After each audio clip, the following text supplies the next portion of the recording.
दोस्तों मैं मियाँ आसिफ अली ਤੇ ਤੁਸੀਂ ਪਹਿਲੇ ਜ਼ਰਾ ਇਹ ਵੀਡੀਓ ਦੇਖ ਲਓ ਫਿਰ ਇਸ ਤੋਂ ਬਾਅਦ ਅਗਲੀ ਗੱਲ ਕਰਦੇ ਹਾਂ।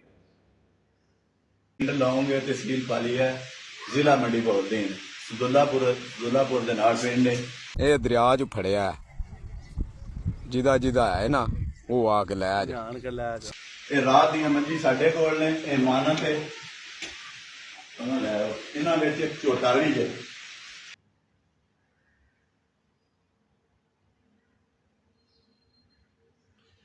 ਤੁਸੀਂ ਇਹ ਵੀਡੀਓ ਦੇਖੀ, ਇਹਦੇ ਵਿੱਚ ਇਹ ਦੋ ਥਾਵਾਂ ਦੇ ਮੰਜ਼ਰ। ਪੰਜਾਬ ਦੇ ਵਿੱਚ ਹੜ੍ਹ ਆਇਆ ਹੋਇਆ, ਬਹੁਤ ਵੱਡਾ ਸੈਲਾਬ ਆਇਆ ਹੋਇਆ ਤੇ ਮਾਲ ਡੰਗਰ ਲੋਕਾਂ ਦਾ ਰੋੜ ਕੇ ਅੱਗੇ ਜਾ ਰਿਹਾ। ਤੇ ਇਹ ਮਾਲ ਡੰਗਰ ਕਈ ਥਾਵਾਂ ਦੇ ਵਿੱਚ ਲੋਕਾਂ ਨੇ ਫੜ ਲਿਆ, ਬਾਹਰ ਕੱਢ ਲਿਆ, ਪਾਣੀ 'ਚ ਰੁੜਿਆ ਜਾਂਦਾ। ਜਿੱਥੇ ਕਿਸੇ ਨੇ ਮਹਿਫੂਜ਼ ਥਾਂ ਦੇਖੀ ਉੱਥੇ ਕੱਢ ਲਿਆ। ਹੁਣ ਦੋ ਤਰ੍ਹਾਂ ਦਾ ਮਾਲ ਡੰਗਰ ਆ। ਇੱਕ ਤੇ ਆ ਰਿਹਾ ਚੜ੍ਹਦੇ ਪੰਜਾਬ ਤੋਂ, ਜਿਹੜਾ ਉਧਰੋਂ ਜਾਂ ਪਰਿਓਂ ਕਸ਼ਮੀਰ ਵਾਲੇ ਪਾਸਿਓਂ ਲੋਕਾਂ ਨੇ ਉਹ ਵੀ ਫੜਿਆ, ਕੱਢਿਆ, ਕੋਸ਼ਿਸ਼ ਕੀਤੀ। ਜ਼ਾਹਿਰ ਉੱਦਾਂ ਡੁੱਬ ਜਾਣਾ ਸੀ, ਮਰ ਜਾਣਾ ਸੀ। ਪਰ ਅਸਲ ਗੱਲ ਜਿਹੜੀ ਇਹ ਆ ਕਿ ਇਹ ਜਿਹੜੇ ਦੋ ਬੰਦਿਆਂ ਦੀ ਵੀਡੀਓ ਤੁਸੀਂ ਦੇਖ ਰਹੇ ਹੋ, ਇਹ ਕਹਿ ਰਹੇ ਆ ਕਿ ਆਓ ਤੇ ਆਪਣਾ ਮਾਲ ਡੰਗਰ ਪਛਾਣ ਕੇ ਲੈ ਜਾਓ। ਯਾਨੀ ਜਿਹਦਾ ਮਾਲ ਡੰਗਰ ਹੈ ਉਹ ਆਵੇ, ਆਪਣਾ ਦੇਖੇ, ਲੈ ਜਾਵੇ।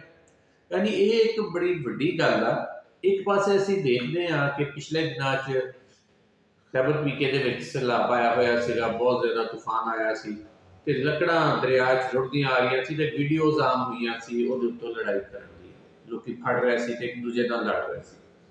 ਦੂਜੇ ਪਾਸੇ ਇਹ ਵੀਡੀਓਜ਼ ਜਿਹੜੀਆਂ ਹੁਣ ਆ ਰਹੀਆਂ ਵਾ, ਜਿਹੜੀਆਂ ਪੰਜਾਬ ਦੇ ਵਾਸੀਆਂ ਦੀਆਂ ਵਾ, ਜਿਹੜਾ ਪੰਜਾਬ ਦਾ ਅਸਲ ਚਿਹਰਾ ਜਿਹੜਾ ਸਾਹਮਣੇ ਲਿਆ ਰਹੀਆਂ ਕਿ ਦੇਖੋ ਮਾਲ ਫੜ ਲਿਆ, ਕਿਸੇ ਨੂੰ ਕੀ ਪਤਾ ਕਿਹਦਾ ਕਿੱਥੇ ਜਾ ਨਿਕਲਿਆ ਤੇ ਕਿੰਨੇ ਫੜਿਆ ਤੇ ਕਿੱਦਾਂ ਕੀਤਾ। ਉਹਨਾਂ ਨੇ ਕਿਹਾ ਨਹੀਂ, ਜਿਹੜਾ ਹੈ ਆ ਕੇ ਲੈ ਜਾਓ। ਇਹ ਜ਼ਰਫ ਸਿਰਫ ਪੰਜਾਬੀਆਂ ਦਾ ਹੀ ਆ।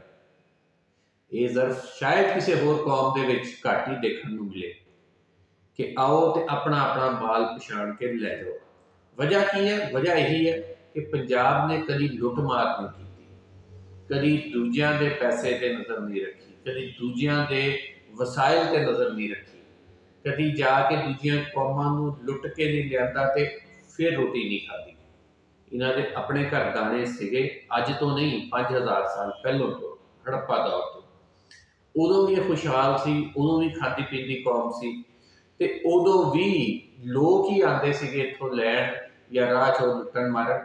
ਇਹਨਾਂ ਨੇ ਕਦੀ ਜਾ ਕੇ ਲੋਕਾਂ ਦੇ ਇਲਾਕਿਆਂ 'ਚ ਕਦੀ ਸੁਣਿਆ ਹੋਵੇ ਵਸਤੀ ਏਸ਼ੀਆ 'ਚ ਜਾ ਕੇ ਲੁੱਟਮਾਰ ਕਰਕੇ ਲੈ ਆਏ?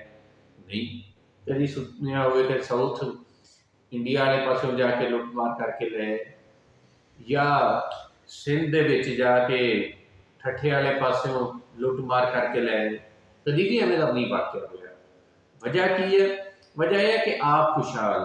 ਹਾਂ, ਲੜਨਾ ਹੋਰ ਗੱਲ ਹੈ, ਜੰਗ ਕਰਨੀ ਉਹ ਤੇ ਜਾ ਕੇ ਉੱਥੋਂ ਤਾਈਂ ਵੀ ਹੋ ਕੇ ਆਏ ਹੋਏ ਆ, ਵਸਤੇ ਏਸ਼ੀਆ ਤਾਈਂ ਵੀ ਪੰਜਾਬੀ ਹੋ ਕੇ ਆਏ ਹੋਏ ਆ, ਉੱਥੇ ਤਾਈਂ ਵੀ ਫਤਹ ਕਰਕੇ ਆਏ ਹੋਏ। ਐਸੀ ਕੋਈ ਗੱਲ ਨਹੀਂ ਹੈ ਕਿ ਉੱਥੇ ਤਾਈਂ ਨਹੀਂ ਲੜ ਕੇ ਆਏ, ਉੱਥੇ ਤਾਈਂ ਵੀ ਲੜ ਕੇ ਆਏ ਆ ਤੇ ਜਿੱਤ ਕੇ ਆਏ ਹੋਏ ਆ।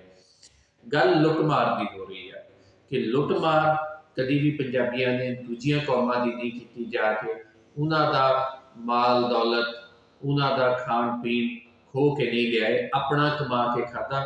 ਤੇ ਜਿਹੜਾ ਚੀਜ਼ DNA 'ਚ ਸ਼ਾਮਲ ਹੋ ਜਾਂਦੀ ਹੈ, ਜਿਹੜੀ ਚੀਜ਼ ਖਮੀਰ 'ਚ ਸ਼ਾਮਲ ਹੋ ਜਾਂਦੀ ਹੈ, ਉਹ ਕਦੀ ਮੁੱਕਦੀ ਨਹੀਂ।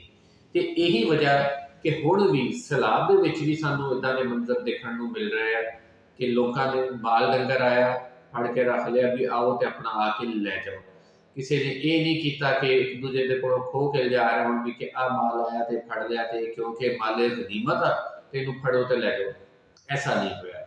ਤੇ ਇਹ ਪੰਜਾਬੀਆਂ ਦੀ ਉਹ ਸਿਫਤ ਆ ਜਿਹੜੀ ਪੂਰੀ ਦੁਨੀਆ ਦੇ ਵਿੱਚ ਪੰਜਾਬੀਆਂ ਦਾ ਸ਼ਮਲਾ ਉੱਚਾ ਕਰਦੀ ਆ। ਸਲਾਮ ਦੋਸਤੋ, ਜਿਨ੍ਹਾਂ ਨੇ ਇਹ ਕੰਮ ਕੀਤਾ ਉਹਨਾਂ ਨੂੰ ਸਾਡੇ ਵੱਲੋਂ ਸਲਾਮ। ਤੇ ਬੜੀ ਖੁਸ਼ੀ ਹੋਈ ਹੈ ਦੇਖ ਕੇ। ਔਰ ਇੱਦਾਂ ਦੇ ਲੋਕ ਹੀ ਜਿਹੜਾ ਸਾਡੇ ਮੱਥੇ ਦਾ ਝੁੰਮਰ ਤੇ ਸਾਡੇ ਸਿਰ ਦਾ ਤਾਜ ਤੇ ਸਾਡੀ ਪੱਗ ਦਾ ਸ਼ਮਲਾ।